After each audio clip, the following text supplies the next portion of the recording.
God be the love to search and keep me. God be the prayer to move my voice.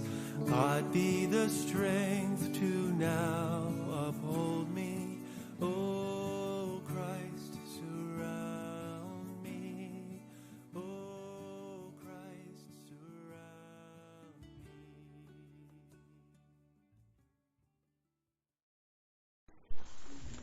El Evangelio de San Juan, capítulo 1. Evangelio de San Juan, capítulo 1.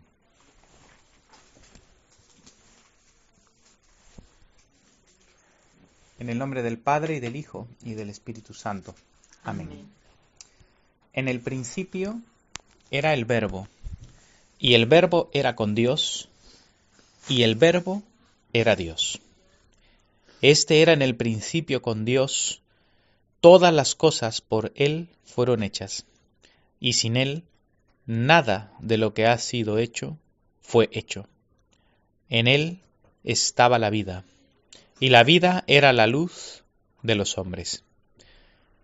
La luz en las tinieblas resplandece, y las tinieblas no prevalecieron contra ella.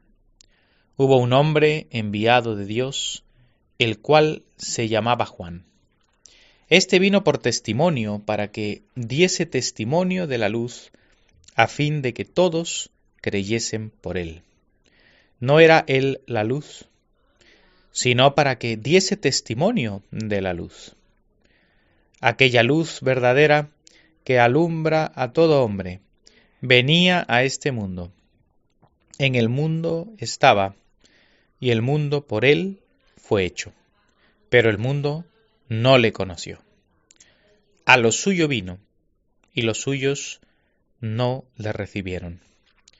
Mas a todos los que le recibieron, a los que creen en su nombre, les dio potestad de ser hechos hijos de Dios, los cuales no son engendrados de sangre, ni de voluntad de carne, ni de voluntad de varón, sino de Dios. Y aquel Verbo fue hecho carne, y habitó entre nosotros. Y vimos su gloria, gloria como del unigénito del Padre, lleno de gracia y de verdad. Amén. Es palabra del Señor. Gloria a ti, Señor Jesús.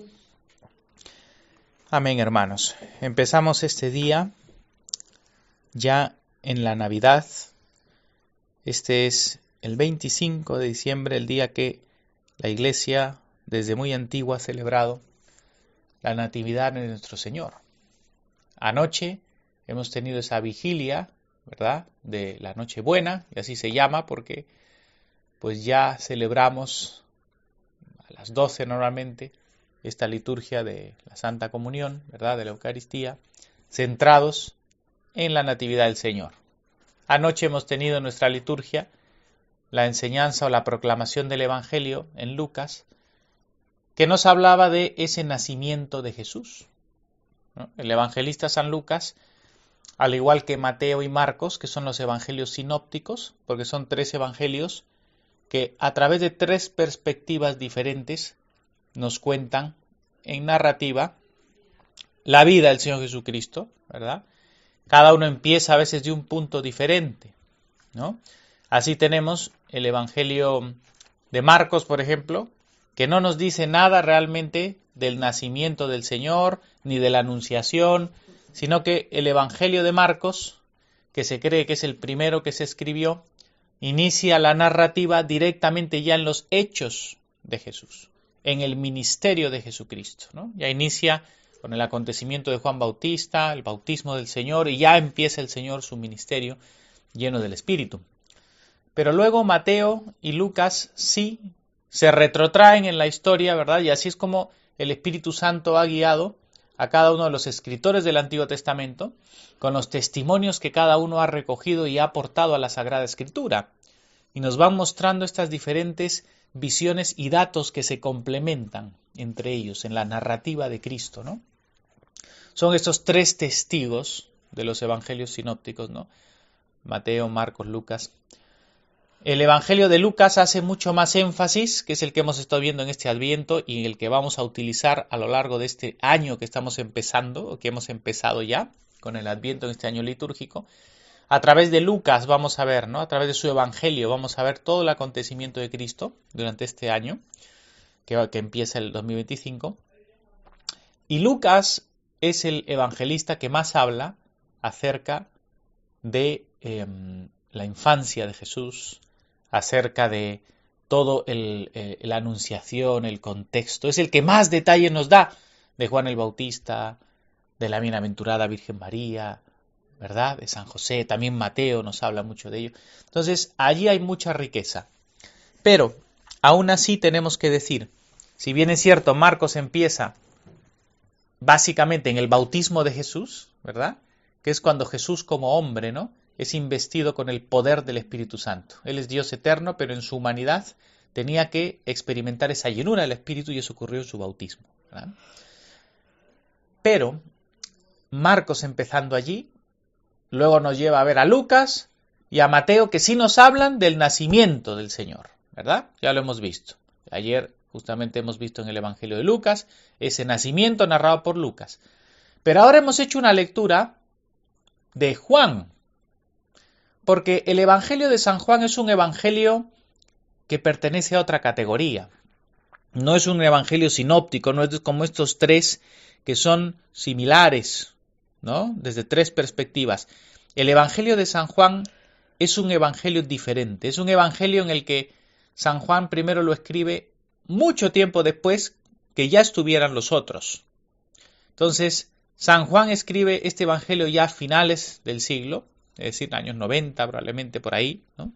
Junto con sus epístolas y el mismo Apocalipsis, pero él escribe para mostrar cosas muy profundas que los otros evangelios todavía no han llegado a transmitir.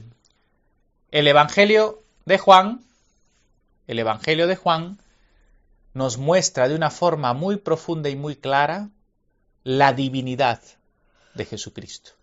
Entonces, si Lucas y Mateo, a diferencia de Marcos, se retraen y muestran el nacimiento físico de Jesús, el Evangelio de San Juan empieza yendo todavía más atrás.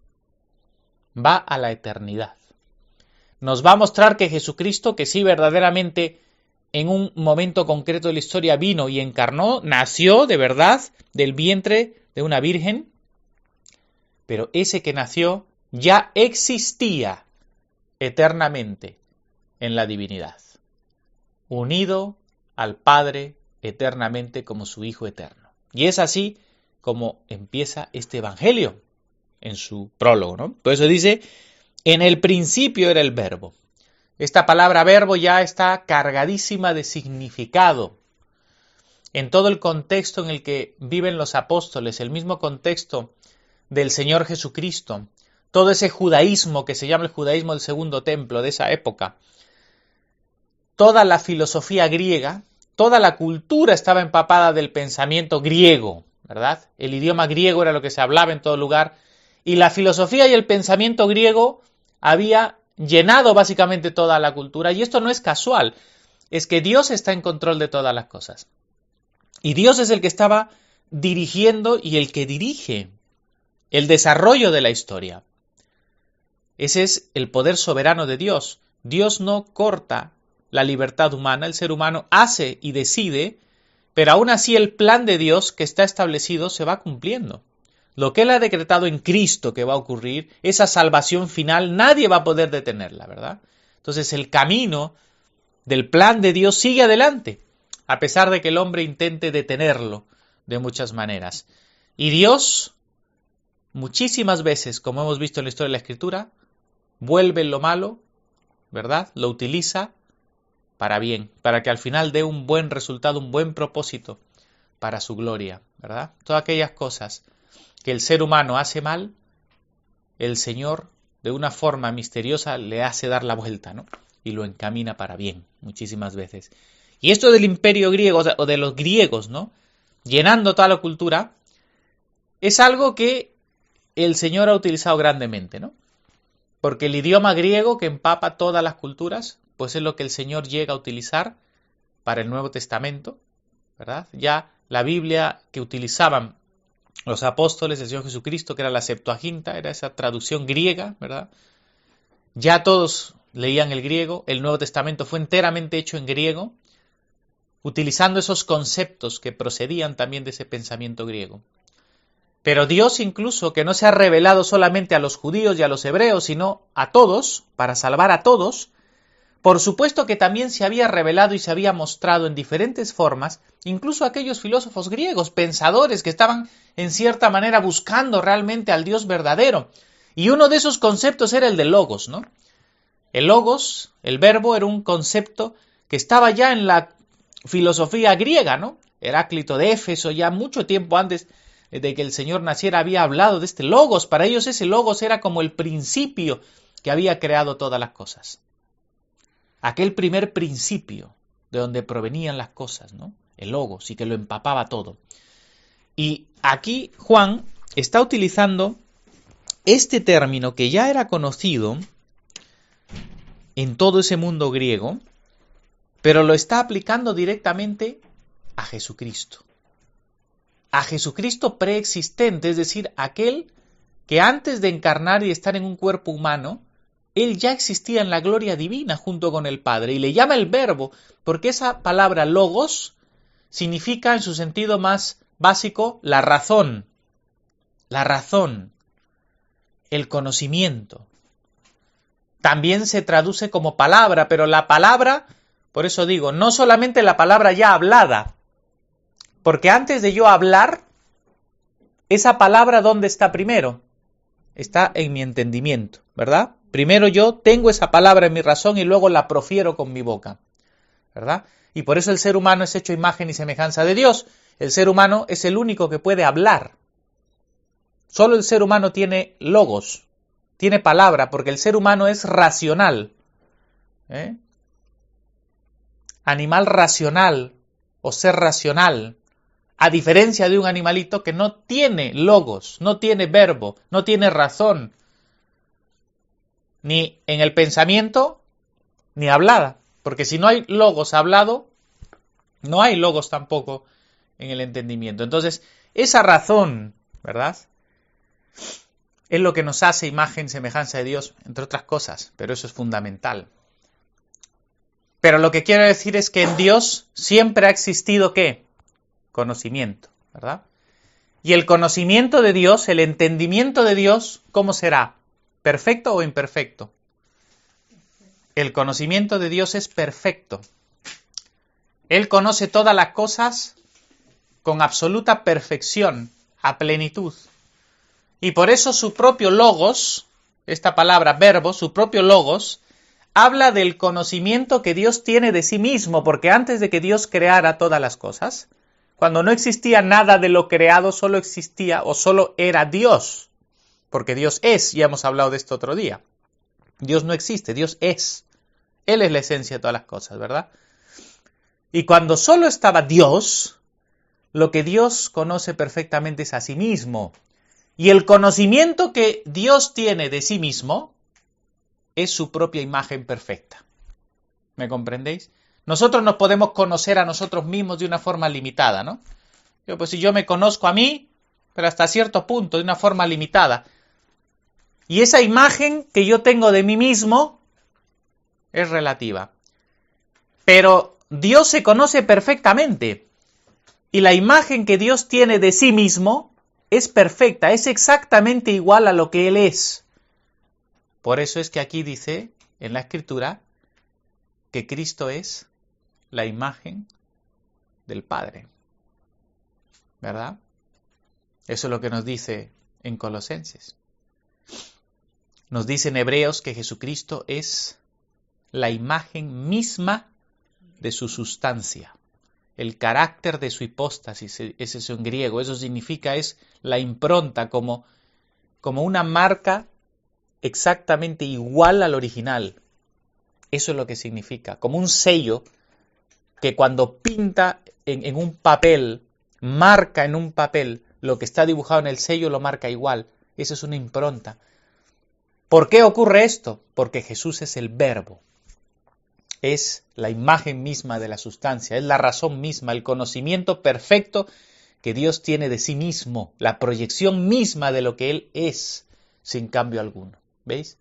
Qué profundo esto que estamos viendo, porque esto es lo que significa que el eterno Hijo de Dios no empezó a existir cuando nació de la bienaventurada Virgen María, como hemos leído ayer en Lucas, sino que Él ya existía desde la eternidad. Pero Él ha sido Hijo desde la eternidad, porque en el orden del ser de Dios siempre ha existido el Padre, el Hijo y el Espíritu Santo.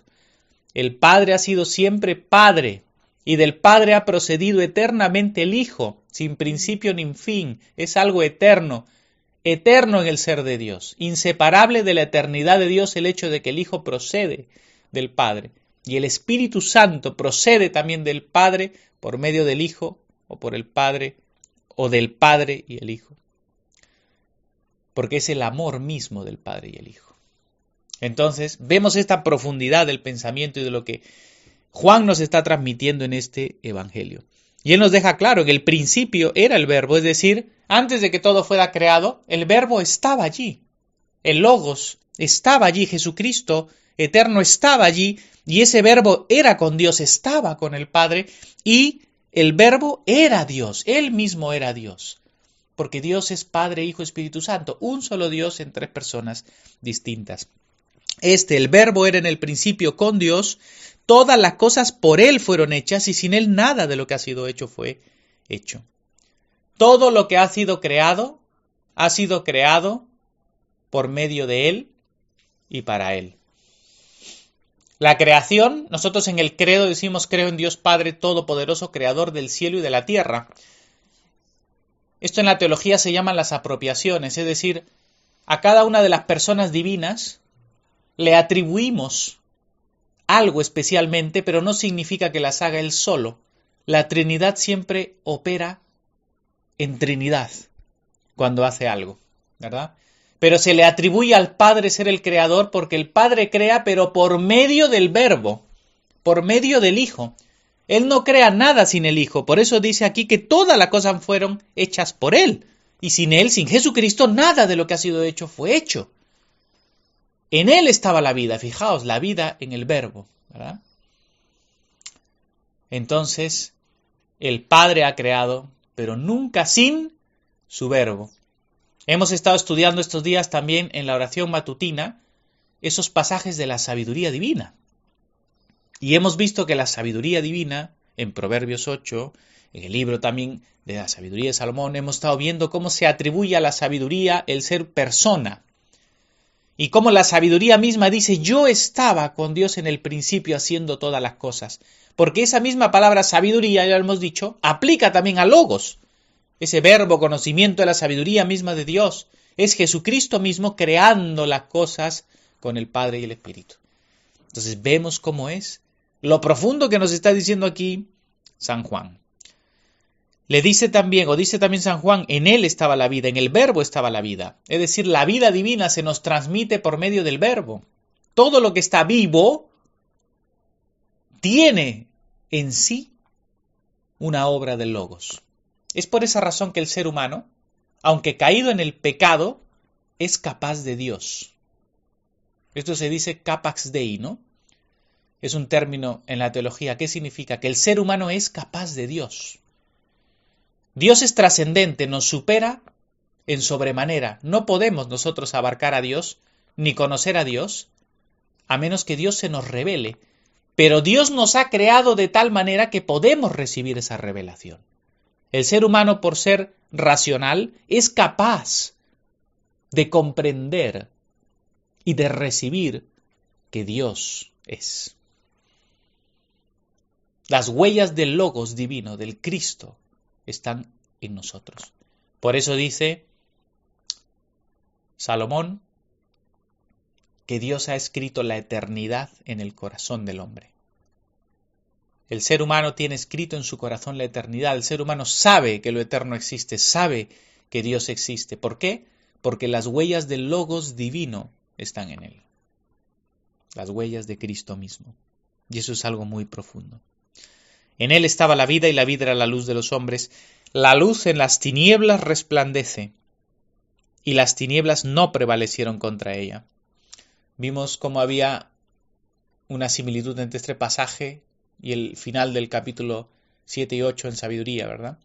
Cómo es que vemos que este logos divino es también la luz que ilumina, como esa sabiduría que ilumina también, y resplandece en las tinieblas, como las velas que encendemos, ¿verdad? En la liturgia, las velas que encendemos cuando estamos en una vigilia. Todas las tinieblas que están alrededor de la luz, ¿qué hacen? Se dispersan, ¿no? Si yo estoy en una habitación a oscuras y enciendo una luz, una velita, lo que ocurre es que todas las tinieblas alrededor de esa luz es como que se disipan, ¡bum!, se alejan de la luz.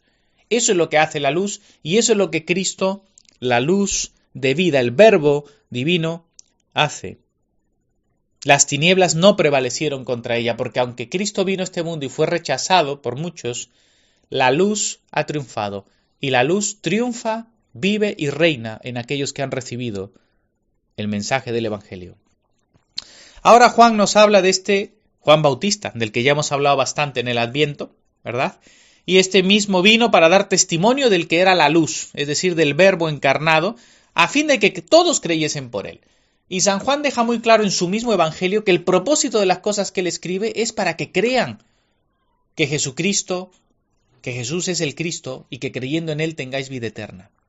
Porque creyendo en Jesús recibimos esa vida divina que el Logos nos da cuando nos entregamos a él. Y lo mismo, Juan el Bautista, vino para lo mismo, para que creamos y nos entreguemos a Jesucristo. Pero Juan nos dice aquí no era la luz, y esto ya el mismo Juan lo dijo, sino para que diese testimonio de la luz, para que sea un testigo de la luz. Ya nos dice San Juan, aquella luz verdadera, es decir, el Verbo, que alumbra a todo hombre, venía a este mundo. En el mundo estaba y el mundo por él fue hecho, pero el mundo no le conoció. A lo suyo vino y los suyos no le recibieron. Qué triste. Porque ese Verbo eterno, el que hizo las cosas desde la eternidad con el Padre y el Espíritu Santo creando todas las cosas, ese Verbo eterno, Hijo eterno de Dios, llegó un momento en la historia, en el cumplimiento de los tiempos, como dice San Pablo en Efesios, en la economía del cumplimiento de los tiempos. Ese eterno Hijo de Dios se encarnó. Vino a este mundo, ¿para qué? Para salvarnos, porque este mundo estaba perdido en el pecado, en la muerte, en la destrucción, bajo la maldición y bajo el dominio de las tinieblas.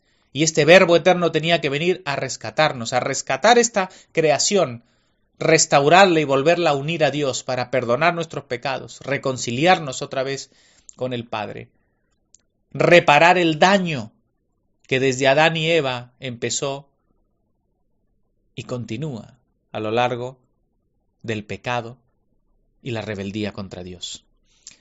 Pero vino este Señor Jesucristo, vino este Verbo encarnado, y en el mundo estaba, es decir, vino de verdad a este mundo, y este mundo que por él fue hecho, nos dice, o sea, él mismo creó todas estas cosas, pero este mundo no le conoció. Sabemos que no todos, pero este mundo no le recibió. A lo suyo vino, incluso a su propio pueblo, los judíos, que eran los que tenían las promesas de que allí venía el Cristo, y rechazaron a su propio Mesías, a su propio Señor, a su propio Rey. Al igual que muchos de los paganos, ciegos, buscando y fabricándose dioses, y no recibieron aquel que es el verdadero Dios y el verdadero Creador.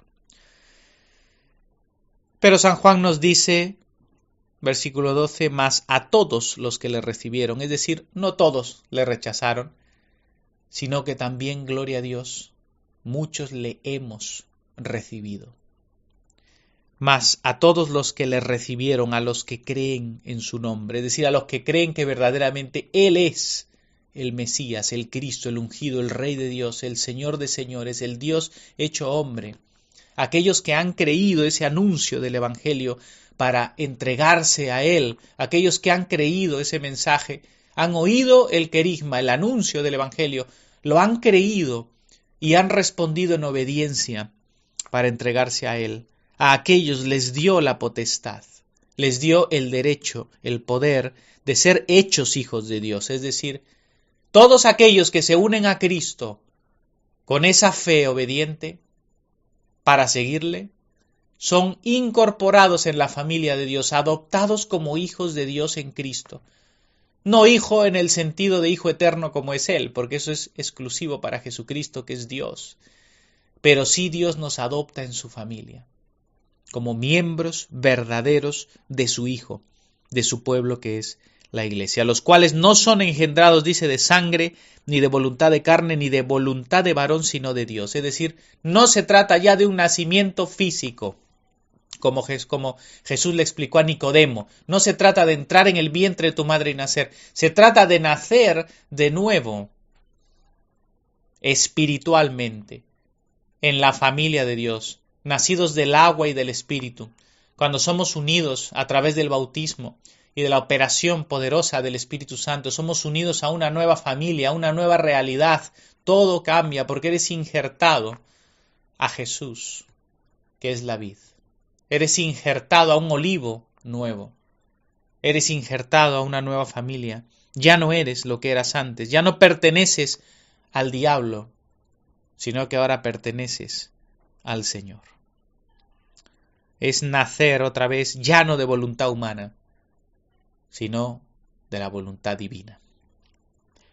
Y aquel verbo, y así va a terminar San Juan, aquel logos divino, eterno con el Padre y el Espíritu, aquel que no tiene principio ni fin, aquel que creó todas las cosas, aquel sin el cual nada de lo que ha sido hecho fue hecho, aquel que es la luz del mundo, aquel que es la vida y el que da vida al hombre, aquel que ha creado cada partícula de este mundo. Ese verbo fue hecho carne y habitó entre nosotros. Habitó entre nosotros es una palabra griega que significa tabernaculó entre nosotros, es decir, hizo su tabernáculo, su morada, la puso aquí entre nosotros. Y esta es una palabra que hace referencia al templo de Dios, establecido en un lugar, porque Cristo mismo encarnado nos muestra, por supuesto, el templo mismo de Dios, porque en el templo ¿quién mora? Mora Dios. El templo es el lugar donde Dios se encuentra con el hombre. Es el lugar donde desciende la presencia de Dios, y eso es lo que figuraba el templo, y por eso es que el mismo templo nos habla siempre de Cristo, porque Cristo, su cuerpo, es el templo de Dios. ¿Y por qué creéis que la iglesia se llama cuerpo de Cristo? Por lo mismo, porque la iglesia es el cuerpo místico de Cristo, donde Dios también ha tabernaculado, donde Dios ha descendido y desciende cada vez que la iglesia se reúne para adorar a Dios, cada vez que participamos de la Eucaristía, la fracción del pan. ¿Qué ocurre? Nos unimos a Dios. El Señor se hace presente y tomamos de su cuerpo y su sangre. Dios en nosotros es una cosa muy profunda. Pero Cristo es el verbo, como digo, razón, logos, palabra, y por eso Cristo mismo se llama y se constituye el alimento del pueblo, el alimento de la nueva creación. ¿Por qué? Porque el verbo nos alimenta como palabra cada vez que estamos alrededor de la palabra de Dios, la palabra escrita, revelada en las Escrituras y predicada, anunciada, leída, no es otra cosa que sino Cristo mismo que se nos es dado como un alimento, como la palabra y el logos. Pero de igual manera cuando participamos de los sacramentos, en la fracción del pan y participamos del cuerpo y la sangre de Cristo, ¿quién es ese que se nos da? Es también el verbo. Entonces el alimento que sustenta la iglesia en la palabra y en los sacramentos es lo que nos permite tener esa vida divina que Jesús dice que nos da, porque en Él estaba la vida y la vida era la luz de los hombres. Por eso es que los que nacen de la voluntad de Dios, por el agua y el Espíritu, para entrar en esa vida divina de la iglesia, ¿cómo van a sustentar esa vida? Comiendo del logos divino, comiendo a través de lo que oímos en la palabra, de llenarnos de la palabra y a través de participar de la palabra en los sacramentos. Con eso también. Claro, eso es lo que vive en nuestro espíritu, es lo que nos da vida en nuestro espíritu. ¿Ve? Entonces, así como en nuestro cuerpo físico necesitamos todos los días respirar y comer, de igual manera nuestro espíritu necesita constantemente halogos de vida. A través de la palabra, de los sacramentos, de la oración, de la comunión de los santos, los unos con los otros. Es todo lo que Dios ha establecido para que la vida divina que ha venido a nosotros permanezca. Este Verbo fue hecho carne y habitó entre nosotros y vimos su gloria, dice San Juan. Está hablando de lo divino, vimos la gloria divina, la gloria como del unigénito. Esta palabra unigénito es monogenes en griego y es una palabra que se refiere a algo único, es decir, es el único Hijo de Dios, el único que procede directamente de la sustancia divina. No hay otro como Él. Nosotros somos hijos por adopción, pero Jesucristo es hijo por una eterna generación, es decir, Él procede, es de la misma sustancia del Padre, la sustancia divina es solo una, y de esa única y una sustancia divina participan el Padre, el Hijo y el Espíritu Santo, 3 divinas personas, un solo Dios verdadero. Y esa es la gloria que hemos visto, la del unigénito, la del monogenes del Padre, que está lleno de gracia y de la verdad, de la realidad. Ese es nuestro Señor Jesucristo. Y eso es lo que estamos celebrando en estos días gloriosos, el acontecimiento más milagroso, glorioso y sorprendente, que el Dios eterno, la segunda persona de la Santísima Trinidad, vino a este mundo como un bebé, para crecer, vivir sin pecado, obedecer hasta lo sumo, mostrar la justicia y la misericordia y el amor del reino, enseñarnos la verdad de lo que el Señor nos estaba mandando y llegar hasta la cruz, como un siervo, para morir por nuestros pecados y reconciliarnos a nosotros y a esta creación para darle vida y unirla otra vez a Dios y restaurar las cosas como Dios las había querido desde el principio, ¿verdad? Qué maravilloso.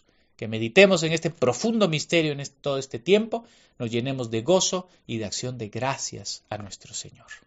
Gloria al Padre, y al Hijo, y al Espíritu Santo, como era en el principio, ahora y siempre, por los siglos de los siglos. Amén. God be the love to search and keep me. God be the prayer to move my voice. God be the strength